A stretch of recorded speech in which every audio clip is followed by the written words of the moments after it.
আছেন ভাই? ভাই মাল ভাই, কি মাল ভাই? মালের তলে ভাই পয়রা যাতা দিয়ে পরে রয়েছি ভাই, বুঝছেন? এই মাল আচ্ছা, ভাই আচ্ছা। হাজার হাজার পিস, বুঝছেন? 20,000 পিস লড়াইছে ভাই, গেঞ্জি আর শাড়ের ভাই, মাত্র ভাই পানির দামে মাত্র 50 টাকা ভাই। নিয়ে বিক্রি করবেন কত ভাই? জোড়া ভাই 200 ভাই, ঠিক আছে? এমনি বাড়ি দিয়ে বেচবেন জোড়া 200 ভাই।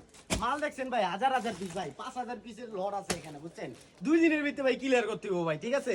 এই যে ভাই মাত্র 50 ভাই, 50 50 50 50 50 ভাই, 50 টাকা নিয়ে ভাই জোড়া বেচবেন 200 ভাই, এমনি বাড়ি দিয়ে বেচবেন 200 ভাই, ঠিক আছে? কানার মা অন্ধ হলে দেবো ভাই 200 ভাই, ঠিক আছে? বেচবেন কত? 200। নিবেন কত ভাই? 50। এই যে দেখেন গেঞ্জি ভাই কত সুন্দর কালার, দেখছেন? মাত্র ভাই 50 টাকা ভাই, পানির দামে ভাই। এই যে কলার ভাই গেঞ্জি ভাই, কালার নি ভাই, জোস কালার, এটা 50 টাকা ভাই। এই যে আরেকটা দেখেন ছাই কালারের ভিতরে, মাত্র 50 ভাই। 50 নিবেন ভাই, বেচবেন কত? 200 ভাই। হাটে বেচবেন 200 বাড়ি দিয়া ভাই, দোকানে বেচবেন 200 বাড়ি দিয়া ভাই, ঠিক আছে? নিবেন কত? 50 ভাই, 50।